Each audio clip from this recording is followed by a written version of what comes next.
Chapter 10 Throwing the Hammer. The nice thing about Matilda was that if you had met her casually and talked to her, you would have thought she was a perfectly normal 5.5-year-old child. She displayed almost no outward signs of her brilliance, and she never showed off. This is a very sensible and quiet little girl, you would have said to yourself, and unless for some reason you had started discussion with her about literature or mathematics, you would have never known the extent of her brain power. It was therefore easy for Matilda to make friends with other children. All those in her class liked her. They knew, of course, that she was clever, because they had heard her being questioned by Miss Honey on the first day of term, and they knew also that she was allowed to sit quietly with the book during lessons and not pay attention to the teacher. But children of their age do not search deeply for reasons. They are far too wrapped up in their own small struggles to worry overmuch about what others are doing and why. Among Matilda's new-found friends was the girl called Lavender. Right from the first day of term, the two of them started wandering round together during the morning break and in the lunch hour. Lavender was exceptionally small for her age, a skinny little nymph with deep brown eyes and with dark hair that was cut in fringe across her forehead. Matilda liked her because she was gutsy and adventurous. She liked Matilda for exactly the same reasons.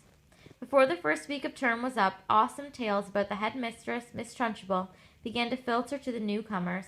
Matilda and Lavender, standing in a corner of the playground during morning break on the third day, were approached by a rugged 10-year-old with a boil on her nose called Hortensia.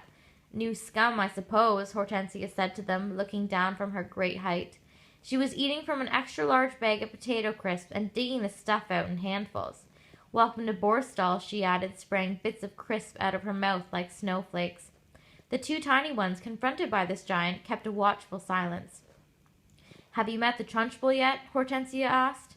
"We've seen her at prayers," Lavender said, "but we haven't met her." "You've got a treat coming to you," Hortensia said. "She hates very small children. She therefore loathes the bottom class and everyone in it. She thinks 5-year-olds are grubs that haven't yet hatched out." In went another fistful of crisps, and when she spoke again, out sprayed the crumbs. "If you survive your first year, you may just manage to live through the rest of your time here. But many don't survive. They got carried out on stretchers screaming. I've seen it often." Hortensia paused to observe the effect of these remarks were having on the two titchy ones. Not very much. They seemed pretty cool. So the large one decided to regale them with further information. "I suppose you know the Trunchbull has a lock-up cupboard in her private quarters called the Chokey? Have you heard about the Chokey?" Matilda and Lavender shook their heads and continued to gaze up at the giant. Being very small, they were inclined to mistrust any creature that was larger than they were, especially senior girls. "The Chokey," Hortensia went on, "is a very tall but very narrow cupboard. The floor is only 10 inches square, so you can't sit down or squat in it. You have to stand, and 3 of the walls are made of cement with bits of broken glass sticking out all over, so you can't lean against them. You have to stand more or less at attention all the time when you get locked up in there. It's terrible." "Can you lean against the door?" Matilda asked. "Don't be daft," Hortensia said. "The door's got thousands of sharp spiky nails sticking out of it. They've been hammered through from the outside, probably by the Trunchbull herself." "Have you ever been there?" Lavender asked. "My first term I was in there 6 times, Hortensia said. "Twice for a whole day, and the other times for 2 hours each. But 2 hours is quite bad enough. It's pitch dark, and you have to stand up dead straight, and if you wobble at all, you get spiked either by the glass on the walls or the nails on the door." "Why were you put in?" Matilda asked. "What had you done?" "The first time," Hortensia said, "I poured half a tin of golden syrup onto the seat of the chair the Trunchbull was going to sit on at prayers. It was wonderful. When she lowered herself into the chair, there was a loud squelching noise similar to that made by a hippopotamus when lowering its foot into the mud on the bank of the Limpopo River.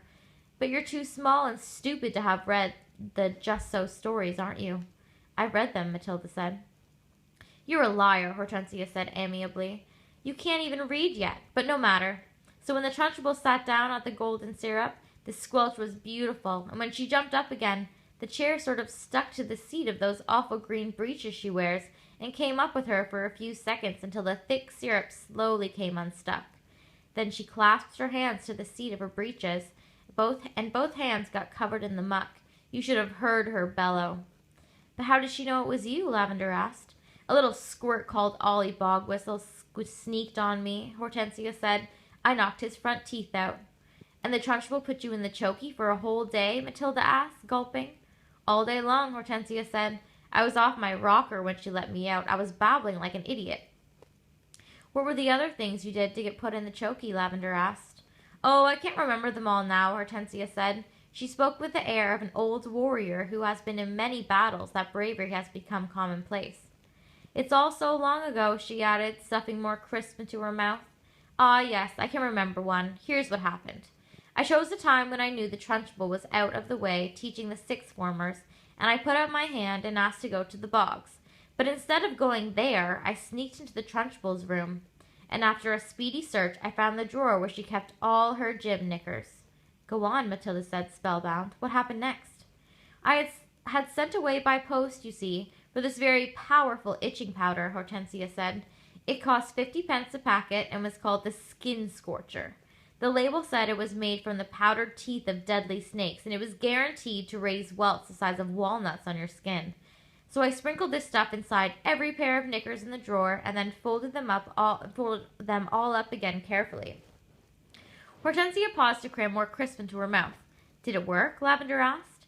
Well, Hortensia said, a few days later, during prayers, the Trunchbull suddenly started scratching herself like mad down below. Aha, I said to myself. Here we go. She changed for gym already. It was pretty wonderful to be sitting there watching it all and knowing that I was the only person in the whole school who realized exactly what was going on inside the Trunchbull's pants. And I felt safe too. I knew I couldn't be caught. Then the scratching got worse. She couldn't stop. She must have thought she had a wasp nest down there. And then, right in the middle of the Lord's Prayer, she leapt up and grabbed her bottom and rushed out of the room. Both Matilda and Lavender were enthralled. It was quite clear to them that they were at this moment standing in the presence of a master. Here was somebody who had brought the art of skullduggery to the highest point of perfection, somebody, moreover, who was willing to risk life and limb in pursuit of her calling. They gazed in wonder at this goddess, and suddenly even the boil on her nose was no longer a blemish, but a badge of courage. But how did she catch you that time? Lavender asked, breathless with wonder. She didn't, Hortensia said, but I got a day in the chokey just the same. Why? They both asked. The Trunchbull, Hortensia said, has a nasty habit of guessing. When she doesn't know who the culprit is, she makes a guess at it, and the trouble is she's often right. I was the prime suspect this time because of the gold and syrup job, and although I knew she didn't have any proof, nothing I said made any difference. I kept shouting, How could I have done it, Miss Trunchbull? I didn't even know you kept any spare knickers at school. I don't even know what itching powder is. I've never heard of it. But the lying didn't help me in spite of the great performance I put on. The Trunchbull simply grabbed me by one ear and rushed me to the chokey at the double and threw me inside and locked the door. That was my second all-day stretch. It was absolute torture. I was spiked and cut all over when I came out. It's like a war, Matilda said, overawed. You're darn right it's like a war, Hortensia cried, and the casualties are terrific. We are the Crusaders, the gallant army fighting for our lives, with hardly any weapons at all, and the Trunchbull is the Prince of Darkness, the foul serpent, the fiery dragon with all the weapons at her command. It's a tough life. We all try to support each other. You can rely on us, Lavender said, making her height of 3 feet 2 inches stretch as tall as possible. No, I can't, Hortensia said. You're only shrimps. But you never know. We might find a use for you one day in some undercover job. Tell us just a little bit more about what she does, Matilda said. Please do. I mustn't frighten you before you've been here a week, Hortensia said. You won't, Lavender said. We may be small, but we're quite tough. Listen to this then, Hortensia said. Only yesterday the Trunchbull caught a boy called Julius Rotwinkle eating licorice all sorts during the scripture lesson, and she simply picked him up by one arm and flung him clear out the open classroom window. Our classroom is 1 floor up, and we saw Julius Rotwinkle go sailing out over the garden like a frisbee and landing with a thump in the middle of the lettuces. Then the Trunchbull turned to us and said, From now on, anybody caught eating in class goes straight out the window. Did this Julius Rotwinkle break any bones? Lavender asked. Only a few, Hortensia said. You've got to remember that the Trunchbull once threw the hammer for Britain in the Olympics, so she's very proud of her right arm. What's throwing the hammer? Lavender asked. The hammer, Hortensia said, is actually a ruddy great cannonball on the end of a long bit of wire, and the thrower whisks around and round, and round his or her head faster and faster, and then lets it go. You have to be terrifically strong. The Trunchbull will throw anything around just to keep her arm in, especially children. Good heavens, Lavender said. I once heard her say, Hortensia went on, that a large boy is about the same weight as an Olympic hammer, and therefore he's very useful for practicing with. At that point, something strange happened. The playground, which up to then had been filled with shrieks and the shouting of children play, all at once became silent as the grave. Watch out, Hortensia whispered. Matilda and Lavender glanced round and saw the gigantic figure of Miss Trunchbull advancing through the crowd of boys and girls with menacing strides. The children drew back hastily to let her through, and her progress across the asphalt was like that of Moses going through the Red Sea when the waters parted. A formidable figure she was, too, in her belted smock and green breeches.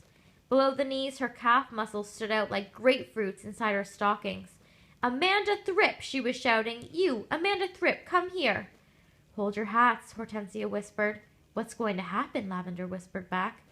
That idiot Amanda, Hortensia said, has let her long hair grow even longer during the halls, and her mother has plaited it into pigtails. Silly thing to do. Why silly? Matilda asked.